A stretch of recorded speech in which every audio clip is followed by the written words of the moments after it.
जबकि उस समय उनके घर में दो भाई, एक से जबकि उस समय उनके घर में क्या थे, दो भाई, एक बहन, माता पिता थे। फादर को की याद बहुत आती। फादर को मतलब यहाँ पे अधूरी लाइन है बेटा, फादर को जो है अपनी माँ की बहुत याद आती थी, कि भारत आ जाने के बाद भी फादर को जो है लेखक ने अक्सर अपनी माँ को याद करते हुए देखा है। ठीक है। भारत आने के बाद अपनी जन्मभूमि रेम्स चैपल भी गए थे।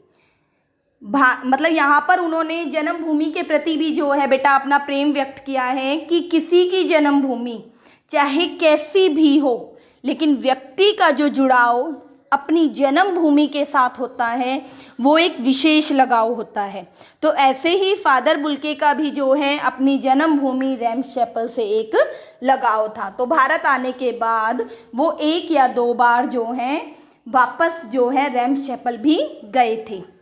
भारत आने के बाद उन्होंने जीसेट संघ में 2 साल धर्माचार की पढ़ाई की। उसके बाद कोलकाता से बीए यहाँ पर गलत दिया हुआ है, ये वाला ए आता है, ठीक है। बीए, इलाहाबाद में एमए, ये भी गलत है। और प्रयाग, यहाँ पे प्रयाग दिया हुआ है बेटा, क्या है यहाँ पर, प्रयाग विश्वविद्यालय के हिंदी विभाग उत्पत्ति और विकास पर शोध करना होता है, खोज करना, प्रबंध पूरा किया। ये वो सारे काम हैं जो उन्होंने भारत आने के बाद किए। सबसे पहले तो उन्होंने जीसेट संघ में 2 साल धर्माचार की पढ़ाई की। उसके बाद कोलकाता से बीए, इलाहाबाद से एमए, प्रयाग विश्वविद्यालय से हिंदी विभाग उत्पत्ति और विकास पर शोध प्रबंध पूरा किया, और फिर अंग्रेजी हिंदी कोश तैयार और बाइबल का हिंदी अनुवाद किया। कितने वर्ष, 47 वर्ष, कि वो भारत में पूरे 47 ईयर्स भारत में रहने के बाद उनकी मृत्यु हो गई। कितने वर्ष रहे, 47 वर्ष। फादर ने हमेशा, यहाँ पर एक वर्ड नेम मिसिंग है, किसकी, हिंदी की, हिंदी के विकास व उन्नति के लिए कार्य किया। कि जो हिंदी भाषा के उत्थान के लिए बेटा फादर कामिल बुल्के ने बहुत कार्य किए। वो जब भी किसी मंच पर जाते थे हमेशा क्या करते थे, हिंदी को जो है ऊपर उठाने की कोशिश करते थे। वो हिंदी को राष्ट्रभाषा बनाना चाहते थे भारत की। उनका मानना था कि जो उन्हें जो है इस बात का दुख होता था कि जो भारतीय लोग हैं, हिंदुस्तानी हैं, मतलब हिंदुस्तानी लोग ही जो हैं अपनी भाषा की क्या करते हैं, उपेक्षा करते हैं, अनादर करते हैं। तो इस बात का जो है फादर कामिल बुल्के को दुख होता था।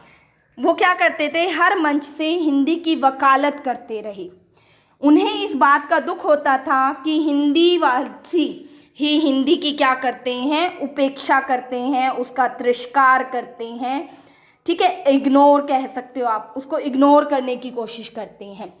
उनकी मृत्यु कब हुई थी बेटा, 18 अगस्त 1982 को, ठीक है, कि सुबह 10 बजे दिल्ली के निकलसन कब्रगृह में उनका ताबूत लाया गया। उनका ईसाई विधि से अंतिम संस्कार किया गया। उनके अंतिम संस्कार पर जो है बहुत सारे लोग मौजूद थे। शायद उन्होंने कभी सोचा नहीं होगा कि एक सन्यासी की मृत्यु पर इतने लोगों का जो समूह होगा, कि उनकी आँखों को, नम आँखों को गिनना मतलब स्याही फैलाना होगा। तो वहाँ पर कौन कौन मौजूद था, जैनेंद्र कुमार, विजेंद्र स्नातक, अजीत कुमार, डॉक्टर निर्मला जैन, मसीही समुदाय के सैकड़ों मतलब जाने माने लोग प्रस्तुत थे। फादर पास्कल लिखा हुआ है यहाँ पर बेटा, पास्कल आएगा, कि फादर पास्कल के द्वारा जो है उनका ईसाई विधि से अंतिम संस्कार किया गया।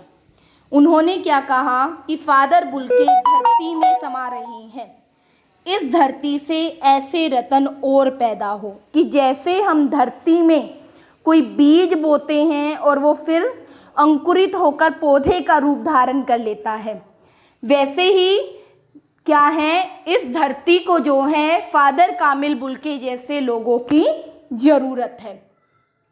क्या कहते हैं, सभी लोग उनकी मृत्यु पर क्या है, शक व्यक्त कर रहे थे। शक मतलब कि यहाँ पर शक नहीं आएगा, क्या आएगा, शोक, कि दुख प्रकट कर रहे थे सभी लोग। ये गलत है, इसकी जगह आएगा शोक व्यक्त कर रहे थे। लेखक ने फादर को मानवीय करुणा की दिव्य चमक कहा है और पवित्र ज्योति की तरह याद। कि जो फादर कामिल बुल्के हैं वो मानवता की क्या है, एक मिसाल है, उदाहरण के रूप में दिए जाएंगे।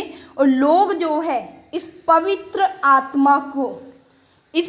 आत्मा रूपी ज्योति को क्या है, हमेशा याद रखेंगे। ठीक है, तो बेटा ये पाठ की जो समरी है यहीं पर ख़त्म हो गई। आगे हम करेंगे, पहले पढ़ेंगे हम सर्वेश्वर दयाल सक्सेना के बारे में। ओके।